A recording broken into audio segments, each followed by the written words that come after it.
ইসলামের যে সমাবেশের কথা আমাদের রাকিব উল্লেখ করলেন, সমাবেশ হচ্ছে, মানুষ জমছে, এরকম একটা কথা বিকেল 4টা থেকে শুনতে পেয়েছি।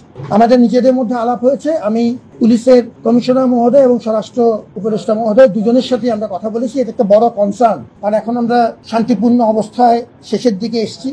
আমরা সবাইকে মিলে এই কাজটি করতে চাই। সাংবাদিকদের অনুপ্রবেশ সহ অবাধ যুদ্ধের সম্ভব চেষ্টা করছি সবাইকে নিয়ে এটা করতে।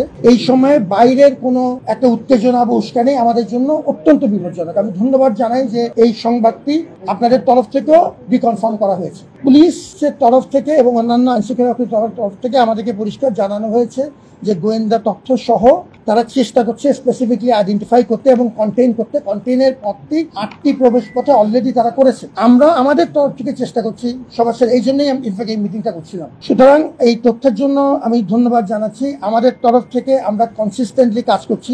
আমি পুলিশের সাথে গত 4টা 20-25 মিনিট থেকে এখন পর্যন্ত আমরা ন্যূনতম 3 বার কথা বলেছি, ইনক্লুডিং আমাদের মাননীয় স্বরাষ্ট্র উপদেষ্টা। আমরা আমাদের তরফ থেকে পূর্ণ সচেতন আছি এবং আমি খুব বিনীতভাবে আমার প্রত্যেক অংশীজনের সহযোগিতা চাই। বিশেষ করে ছাত্রদল একটি গুরুত্বপূর্ণ বড় আমাদের ছাত্র সংগঠন, তাদের সহযোগিতা চাই।